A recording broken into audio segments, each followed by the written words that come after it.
Programme میں آپ کو خوش آمدید کہتے ہیں. میں اسد اللہ خان ہوں. بہت دن سے کنفیوژن چل رہی تھی, ہم پروگرامز میں بھی اس پہ ڈیبیٹ کر رہے تھے کہ پاکستان تحریک انصاف کیا چاہتی ہے, مذاکرات چاہتی ہے یا احتجاج چاہتی ہے, کیا احتجاج کے راستے پر ہے, سڑکوں پر نکلنا چاہتی ہے یا مفاہمت کی بات کر رہی ہے. کیونکہ پارٹی کے اندر ہی کچھ لوگ مذاکرات کی بات کر رہے تھے جیسے کہ بیرسٹر گوہر, لیکن پارٹی کے اندر ہی کچھ لوگ کہہ رہے تھے کہ خان صاحب نے منع کر دیا ہے, کوئی مذاکرات نہیں ہوں گے, جیسے کہ شیخ وقاص اکرم صاحب نے خود کہا ایک پروگرام میں.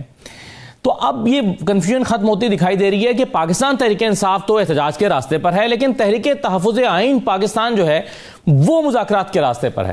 لیکن کیا یہ اپوزیشن کا اتحاد ایک الگ سمت میں اور پی ٹی آئی کے الگ سمت میں چل کے مقاصد حاصل کر سکتی ہے؟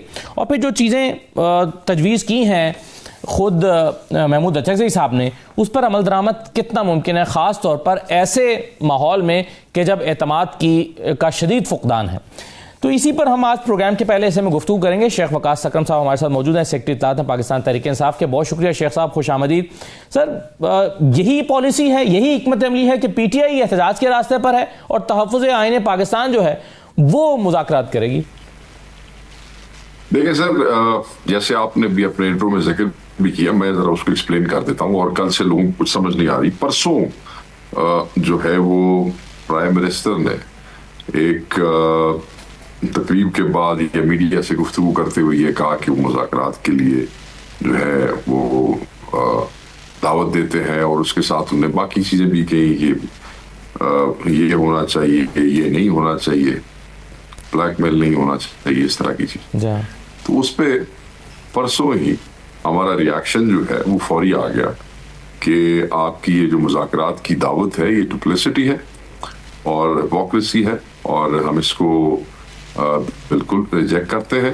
اور ساتھ ہی ہم نے یہ کہا کہ گورنمنٹ جو ہے اس کو اپروچ کرنا چاہیے تحریک تحفظ آئین پاکستان میں اچکزئی صاحب کو اور علامہ راجہ ناصر صاحب کو, اس حوالے سے ڈائلاگ کے حوالے سے. یہ پریس ریلیز ہم نے پرسوں ایشو کر دی, اور وہ اس سے اگلے دن ایک انگریزی جریدے میں کور بھی ہوئی, انگریزی اخبار نے اس کو کور کیا.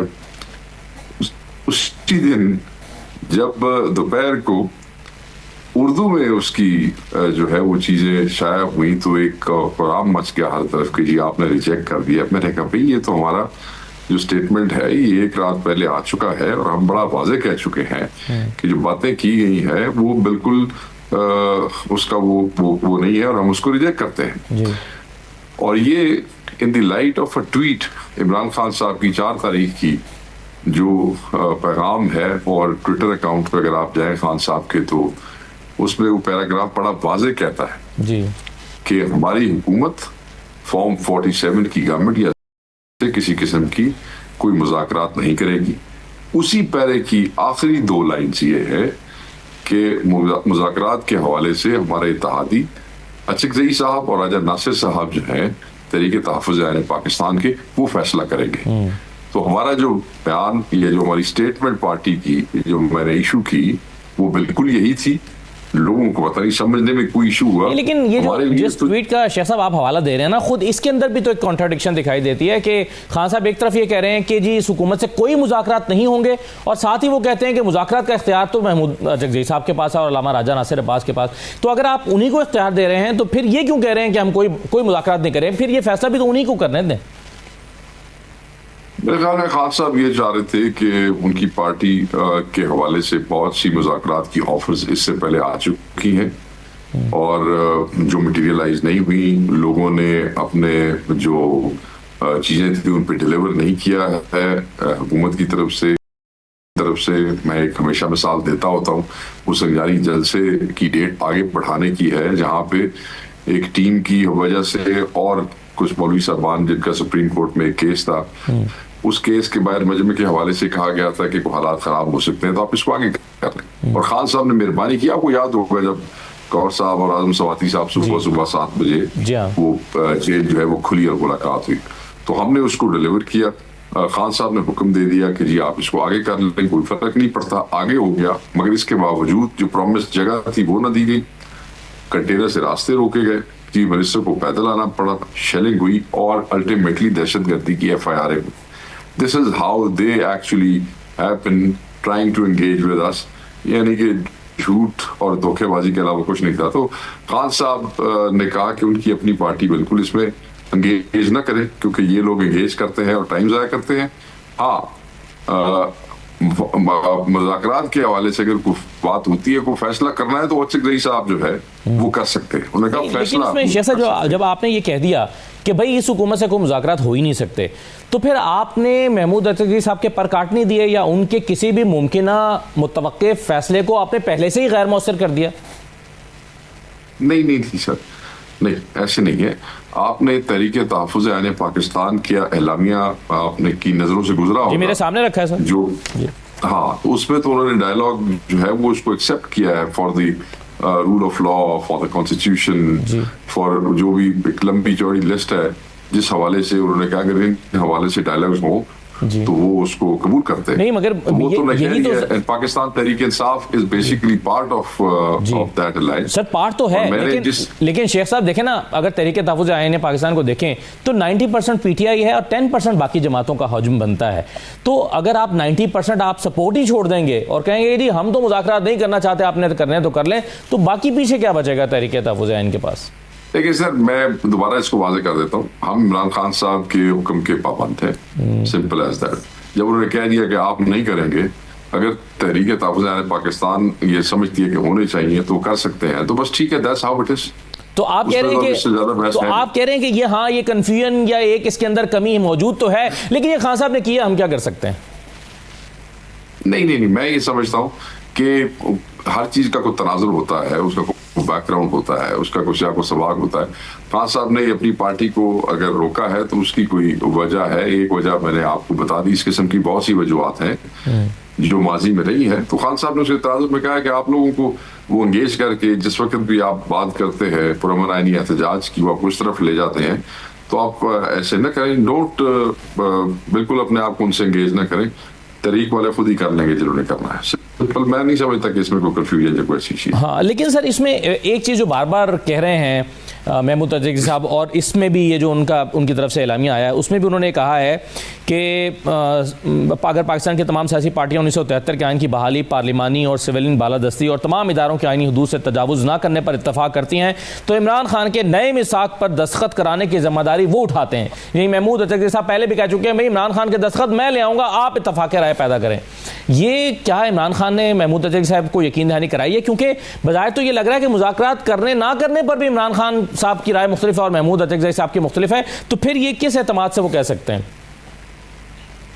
نہیں سر، آبویسلی اچھک صاحب کی اپنی ملاقات تو نہیں ہوئی، مگر علیمہ خان صاحبہ خان صاحب کی بہنیں اندر جاتی ہیں اور وہ اچھک صاحب کے حوالے سے کوئی بات ہوتی ہے، خان صاحب کرتے ہیں تو لا کے ان کو کہتی ہیں. آبویسلی اعلامیے کے اندر یہ بات ہوئی ہے، اس میں اور بھی بہت سی پارٹیاں ہیں، ذمہ دار لوگ وہاں پہ بیٹھے ہیں.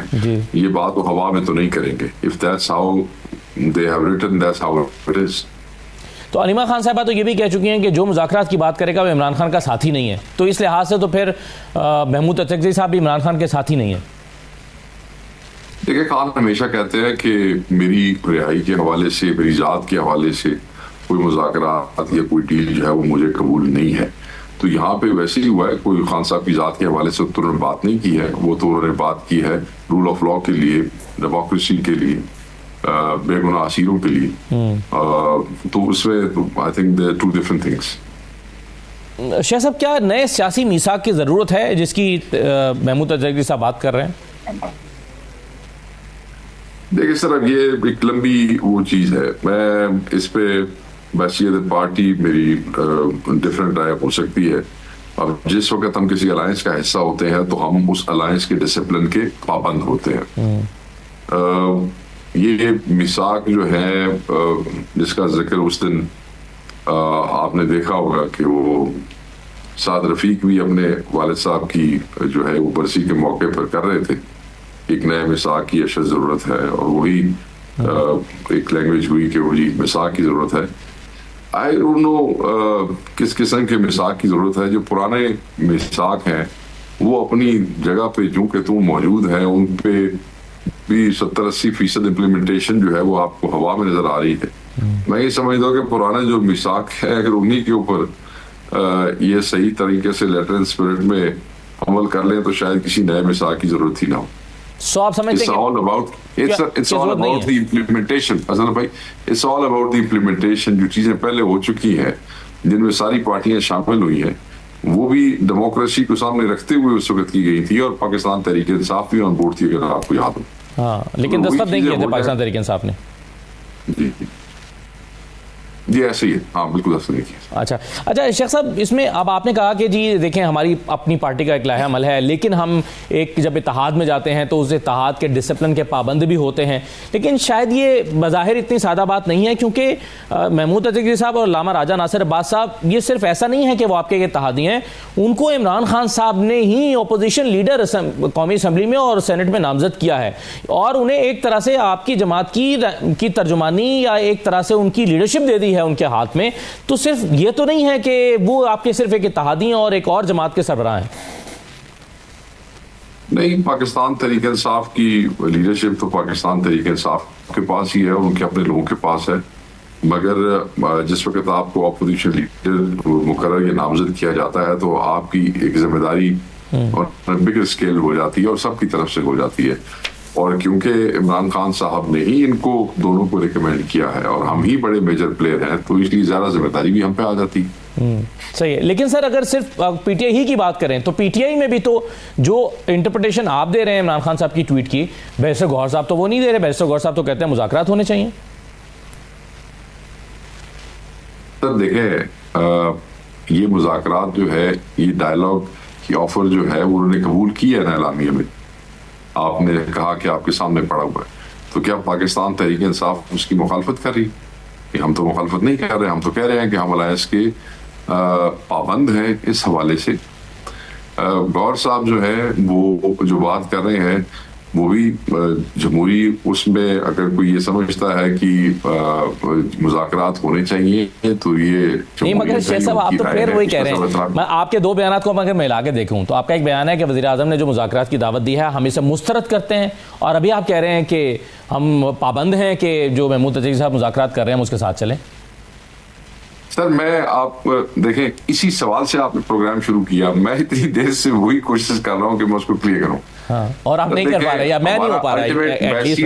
بحثیت پارٹی, بحثیت سیکٹری انفارمیشن, میرے لیے الٹیمیٹ ریفرنس وہ کیا ہے, وہ صرف عمران خان صاحب کے وہ پیغامات ہے جو ٹویٹ کی صورت میں آپ کے سامنے آتے ہیں, اور پارٹی چیئرمین وہی پالیسی ہے, وہی پالیسی ہے. ٹھیک ہے جی, عمران خان صاحب جو کہتے ہیں, باقی چیئرمین صاحب کیا کہیں یا سیکرٹری جنرل صاحب کیا کہیں, ان کی رائے سر آنکھوں پہ احترام ہے, مگر الٹیمیٹ ریفرنس وہی ہے جو عمران خان صاحب نے کہا ہے, اور عمران خان صاحب نے وہی کہا ہے جو میں نے بیان دیا ہے.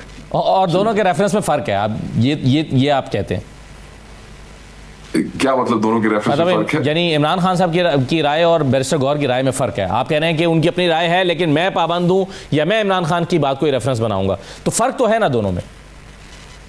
سر میں اس وقت دیکھیں ایکٹنگ چیئرمین کے اوپر میں آپ سیکرٹری اطلاع سے کیا بیان لینا چاہتے ہیں. میں یہ سمجھتا ہوں کہ مجھے نہیں پتا کہ جو گفتگو انہوں نے کی اس کا سیاق و سباق کیا تھا, کیونکہ وہ بھی یوزلی بڑے پرٹیکولر ہیں, وہ خان صاحب کے ریفرنس سے ادھر ادھر نہیں ہوتے ہیں, وہ بڑے پرٹیکولر ہیں اس بارے میں, بٹ میں تو اسی چیز کا پابند ہوں جو ریفرنس خان صاحب کا اپنا ہے. صحیح. آپ نے ابھی خواجہ سعد رفیق صاحب کا ذکر کیا شیخ صاحب, اور خواجہ صاحب نے کہا کہ نواز شریف صاحب کو آگے آنا چاہیے, شاید وہ آنا بھی چاہتے ہوں, لیکن وہ اس سے نہیں آتا ہے کہ عمران خان قابل بھروسہ آدمی نہیں ہے, اس کی کوئی گارنٹی دینے کو تیار نہیں ہے, اس سے کچھ بھی توقع کیا جا سکتا ہے. یعنی وہ ان کے خیال میں وہ ایک ناقابل بھروسہ انسان ہے عمران خان.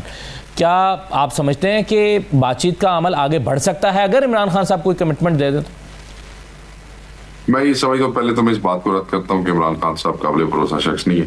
میں یہ سمجھتا ہوں کہ وہ کیونکہ اس تقریب کے اندر شامی صاحب نے جو ہے وہ صحیح کھچائی کر کے جو ہے وہ باتیں سامنے رکھی اور کہا کہ بھائی ان کی بہنوں کے ساتھ یہ ہو رہا ہے, جمہوریت میں یہ ہو رہا ہے, تم لوگ کیا کہہ رہے ہو. بہت ساری آڈینس تھی اور وہاں پہ خالد صاحب کو رسپونڈ اسی محنت میں کرنا پڑا جس قسم کی گفتگو ہو رہی تھی, ورنہ نواز شریف صاحب کیوں آگے آئیں گے؟ وہ اپنی فیملی میں اپنے بچوں کا جو سیاسی مستقبل ہے اس کو سیکیور کر رہے ہیں, اور وہ اپنے جو ریونج ہے اس کو اس صورت میں انشور کر رہے ہیں